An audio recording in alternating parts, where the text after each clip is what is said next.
Hello guys, आपका बहुत बहुत स्वागत है। हम इस वीडियो में डिस्कस करेंगे जो वीनस का ब्लड है, जो आर्टरी का ब्लड है, जो धमनी में रक्त होता है, जो सिरा में रक्त होता है, दोनों पे डिस्कस करेंगे। तो जनरली जो बीमारियों में रक्त निकाला जाता है, जैसे टाइफाइड है, मलेरिया है, ट्यूबरकुलोसिस है, HIV है, जो भी रक्त निकाले जाते हैं वो वेन से निकाले जाते हैं, यानी कि सिरा से निकाला जाता है। तो ये कुछ रहा स्ट्रक्चर, जो यहाँ पे ब्लू कलर में दिखाई देते हैं, ये सब सिरा है। तो यहाँ से रक्त निकाला जाता है। तो इस तरीके से ऐसी जांचों में सिरा से रक्त निकाला जाता है।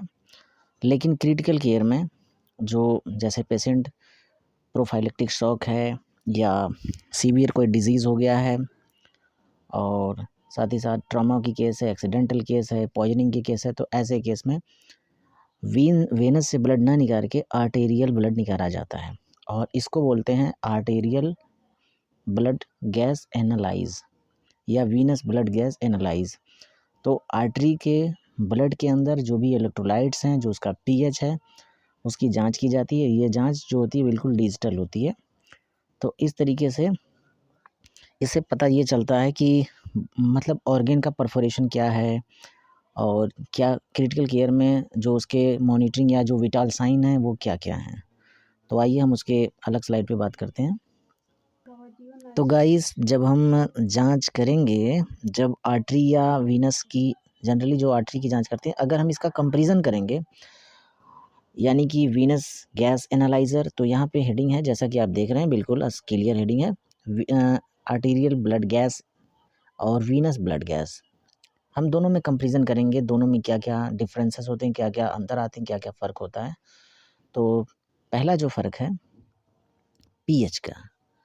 तो गाइस, जो आर्टरी में ब्लड होता है, जो आर्टरी में जो धमनी में खून होता है, उसका पीएच 7.35 से लेके 7.45 तक होता है। लेकिन जो वीनस में ब्लड होता है उसका पीएच थोड़ा से कम होता है। जो सिरा के अंदर रक्त होता है उसका पीएच कम होता है। उसके बाद दूसरे नंबर पर आता है कार्बन डाइऑक्साइड। तो दोस्तों, ये पार्शियल कार्बन डाइऑक्साइड है, रियल कार्बन डाइऑक्साइड नहीं, ये पार्शियल कार्बन डाइऑक्साइड है। तो जो धमनी में कार्बन डाइऑक्साइड होती है पार्शियल, उसका मान जो है 35 से 45 mmHg पर, ये पैरामीटर साइन है जो धमनी के अंदर रक्त है। और जो वीनस के अंदर रक्त होता है उसमें 40 से लेकर के 50 mmHg पार्शियल कार्बन डाइऑक्साइड की वैल्यू होती है वीनस में। और अगर ऑक्सीजन की बात करेंगे, पार्शियल ऑक्सीजन धमनी में 75 से लेकर के 100 mmHg। और इसी वजह से जो आर्टरी का ब्लड होता है, जब निकाला जाता है उसको स्पेशल सिरिंज से, तो वो थोड़ा से ब्राइट होता है वीनस ब्लड से। और जो सिरा में रक्त होता है उसका 36 से 42 mmHg होता है ऑक्सीजन की वैल्यू, उसमें जो ऑक्सीजन होता है उसका कंटेंट है।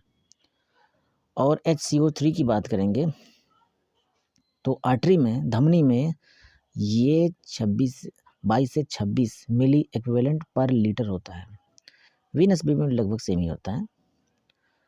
और ऑक्सीजन की अगर बात करेंगे, ऑक्सीजन का सैचुरेशन अगर हम देखेंगे धमनी में तो ये होता है 95% से ज़्यादा ही रहता है।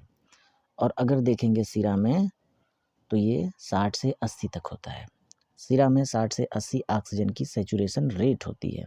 तो इस तरीके से दोनों में आर्टेरियल ब्लड गैस और वीनस ब्लड गैस में हम इस तरीके से एनालाइज कर सकते हैं। और क्योंकि उसमें इसका बहुत बड़ा महत्व होता है, और इसलिए इसका महत्व होता है क्योंकि उससे मेटाबॉलिक एसिडोसिस या लैक्टिक एसिडोसिस, मेटाबॉलिक अल्कोलोसिस, ये कंडीशन जानी जा सकती है। और ये लाइफ थ्रेटनिंग कॉम्प्लिकेशन को, मतलब इसकी वजह से लाइफ थ्रेटनिंग कॉम्प्लिकेशन होते हैं, और ये बहुत ही डेंजरस कंडीशन होती है। तो इसलिए ये जानना बहुत ज़रूरी होता है कि उसका पीएच क्या है, उसका partial oxygen, partial carbon dioxide, bicarbonate ion, oxygen saturation, ये सब विटाल साइन क्या क्या है। और हम दूसरे स्लाइड पे बात करेंगे उसकी। तो गाइस, जो सिरिंज का इस्तेमाल करते हैं, जब वीनस का ब्लड लेते हैं तो उसमें इस तरीके की सिरिंज नहीं होती है, लेकिन जब आर्टरी का ब्लड निकालते हैं तो उसमें कुछ स्पेशल टाइप की सिरिंज का इस्तेमाल करते हैं। और तो गाइस, जो आर्टेरियल का ब्लड निकालते हैं उसकी सिरिंज अलग होती है, और वीनस वाली जो सिरिंज होती है वो नॉर्मल सिरिंज होती है। और कुछ इस तरीके की सिरिंज भी इस्तेमाल की जाती है। वही इसका कई वेरिएशन और कई तरीके से इसमें लॉक सिस्टम लगे होते हैं और इस तरीके से ये होता है। बिल्कुल क्लियर दिख रहा है, इस तरीके से ये होता है जिससे आर्टरी का ब्लड निकाला जाता है। और आर्टरी जो होती हैं वो थोड़ा से डीप होती हैं वीनस के कंपैरिजन में। तो इस तरीके से आर्टरी की स्ट्रक्चर होती है, तो उस तरीके से उसको निडल को डिज़ाइन किया गया और इसमें से वो ऑक्सीजन से रिएक्ट ना करे ब्लड निकालते वक्त, इसलिए इसमें लॉक सिस्टम लगा होता है। इस तरीके से उसको मॉडिफाइड वर्जन में ये बना होता है।